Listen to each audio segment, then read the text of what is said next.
Il y a évidemment plein de choses qui se sont mises en place et cette fois-ci je vais laisser la parole à Virginie Berquet sur un point précis que vous connaissez tous et pour lequel vous avez pu profiter, je le pense, pour la plupart des organismes qui sont avec nous. On va parler du dispositif FNE Formation Renforcée. Alors je rappelle que vous êtes chef de service mutation de l'économie à la Directe Hauts-de-France. Alors expliquez-nous, parce qu'on connaît le dispositif FNE Formation, mais bon, on va reclarifier ce que c'est exactement la partie renforcée qui a été mise en place durant la période du Covid. Alors, on va simplement l'allumer, je crois.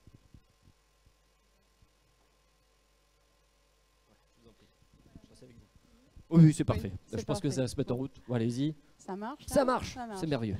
Bon, peut-être pour rappeler également que oui, effectivement, l'État, dans toutes ses composantes, en fait, dès le début de la crise, a massivement investi dans l'accompagnement des entreprises. Alors, au niveau de la directe, ça s'est traduit en fait dans tous les pôles d'activité. Le pôle C, le pôle concurrence sur la régularité des transactions commerciales, le pôle T, le pôle travail sur l'accompagnement des salariés, leur mise en sécurité, et puis plus spécifiquement au niveau du pôle 3E, donc entreprise, emploi, économie, sur l'accompagnement massif des entreprises. Alors, on a eu toute une palette d'interventions possibles. Je vais juste citer trois interventions qui ont vraiment été phares de notre activité. La première, ça a été la cellule d'accompagnement, plutôt la cellule de continuité économique. Donc on a très rapidement mis en place une cellule d'écoute. Les entreprises pouvaient appeler avec leurs questions pour pouvoir avoir une réponse à 360 degrés sur toutes leurs problématiques. Donc ça a très très bien fonctionné. On a reçu certains jours plus de 1100 appels, avec des appels qui étaient à l'origine simplement pour répondre à une question. Enfin, les entreprises venaient avec une question et tout le savoir-faire en fait des personnes qui répondaient, c'était de détricoter un petit peu et d'aller potentiellement répondre à l'ensemble de leurs difficultés. Donc les appels duraient en moyenne 10-15 minutes. Donc voilà, un accompagnement vraiment sur mesure des appels. Deuxième dispositif, vous en avez entendu parler, c'est l'activité partielle. Alors là, voilà, activité partielle massivement mobilisée par les entreprises. Donc on est à des milliers et des milliers de demandes d'un coup qui arrivent auprès des services de la directe. Et troisième dispositif, donc effectivement le FNE renforcé, qui donc s'appuie sur ce dispositif d'activité partielle, qui vient renforcer l'activité partielle au travers la prise en charge de formation des salariés à hauteur de 100%, donc totalement exceptionnel, hein, on n'a jamais fait ça. Donc effectivement, le FNE existe depuis des années. C'est un dispositif qui vivotait hein, chez nous, clairement. Quelques dossiers par an, quelques filières, quelques branches vraiment consommatrices, mais finalement pas un dispositif très très mobilisé parce que voilà une certaine difficulté à aller chercher les entreprises qui en période de difficulté ne font pas forcément appel à la formation. Et donc ce FNE formation renforcée, nous avons fait le choix de le mobiliser avec les OPCO. Donc on n'a pas du tout, on aurait pu faire le conventionnement individuel avec les entreprises, mais on n'aurait pas pu tenir la route hein, en termes de nombre de conventionnements, c'était inenvisageable pour la directe. Donc on a fait quelques conventionnements individuels, mais la plupart de nos conventions ont été passées avec des OPCO. D'ailleurs on les remercie parce qu'ils ont été totalement réactifs et sans eux, on n'aurait pas eu cette puissance de frappe sur l'accompagnement des entreprises. Donc aujourd'hui, c'est 14,5 millions d'euros qui ont été injectés dans le FNE. On a déjà consommé entre 70-75% de l'enveloppe. Sur ces 14,5 millions d'euros, on a 10 millions d'euros avec les OPCO. Alors j'ai quand même quelques chiffres à vous donner hein, sur nos objectifs, hein, sur nos indicateurs aujourd'hui, à ce jour. On a accompagné 1400 entreprises, 16 000 salariés pour 196 000 heures. Donc voilà, on peut dire quand même que c'est un franc succès. En tout cas, sur les crédits que nous, on est allé chercher au niveau national, les 14,5 millions d'euros, on a une très bonne consommation. Voilà. Sur l'échelle nationale, alors on est à 13% du budget national en fait, qu'on est allé chercher avec nos OPCO. Voilà. Et spécifiquement sur les organismes de formation? Alors sur les organismes de formation, alors, les chiffres que je peux vous donner, ce sont ceux d'Acto, parce que je n'ai pas la granulométrie pour aller chercher tous les organismes de formation sur toutes les conventions qu'on a passées. Alors du coup, on est un petit peu de l'autre côté de la barre, c'est-à-dire sur comment les organismes de formation ont mobilisé pour eux-mêmes ce FNE. Aujourd'hui, sur Actco, on a 64 entreprises qui ont mobilisé le FNE. Alors 64, ça semble pas forcément important en nombre, mais il faut savoir que c'est sur les branches d'Acto la seconde branche la plus mobilisatrice du FNE. Après hôtellerie-restauration, c'est un peu normal. Et on est à plus de 70% de consommation de l'enveloppe sur ce FNE réservé à la branche organisme de formation. Donc c'est plutôt, voilà, je trouve ça plutôt bien. Alors j'ai également quelques chiffres. Hein. Sur la typologie des entreprises, ce sont plutôt des petits organismes de formation, moins de 11 salariés.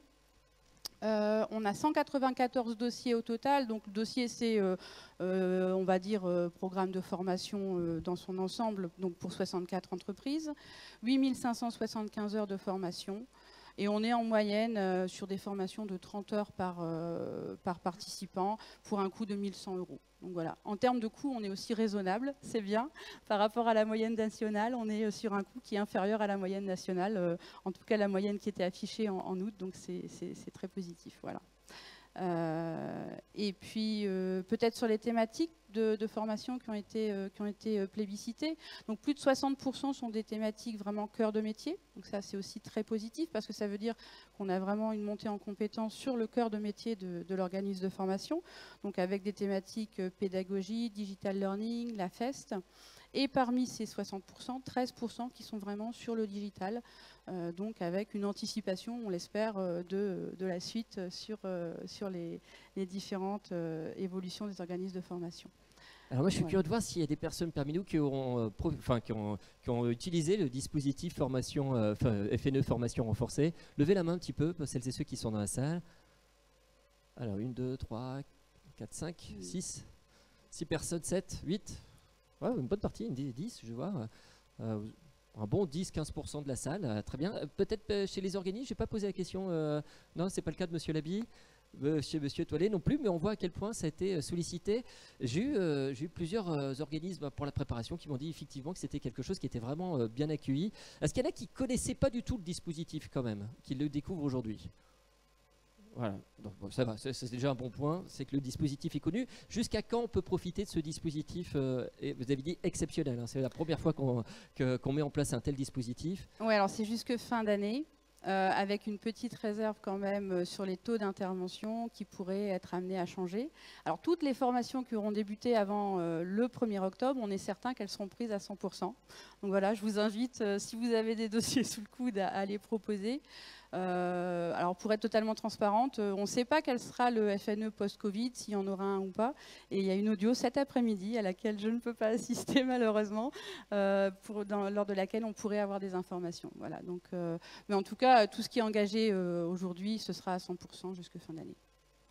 Très bien. Et tout à l'heure, on aura dans la deuxième table ronde également Monsieur Leroy qui parlera pour la Direct et qui va présenter également un projet également avec d'autres possibilités qui sont en train de se mettre en place, notamment pour des conseils RH, ouais, tout à fait. et qui, elles, vont pouvoir continuer jusqu'à la fin de l'année 2021, si j'ai bien compris.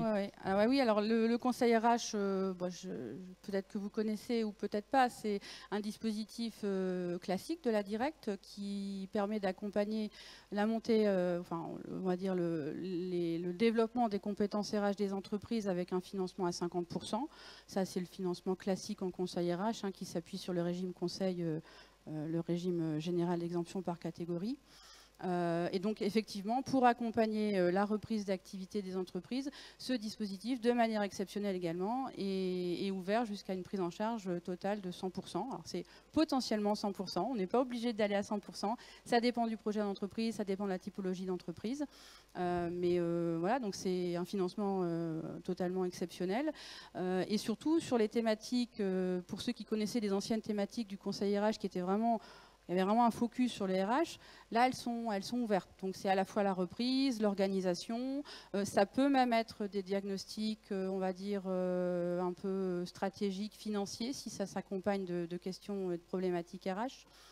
Donc, on a une ouverture totale des modalités d'intervention. Et là, encore une fois, les OPCO nous accompagnent. On est allé chercher à peu près 2,2 millions d'euros pour monter des opérations spécifiques. Donc c'est vraiment le moment de se positionner pour les entreprises, sachant qu'effectivement, il faut qu'on ait conventionné, nous, avec les OPCO avant fin d'année, mais ensuite les prestations peuvent se réaliser jusque fin 2021. Donc les entreprises ont vraiment le temps de... C'est pour la reprise, mais on leur laisse quand même le temps de réfléchir à leur stratégie, à ce qu'elles souhaitent faire. Et elles ont une année complète pour se faire accompagner et réfléchir au rebond, quoi, et pas forcément repartir sur les bases d'avant.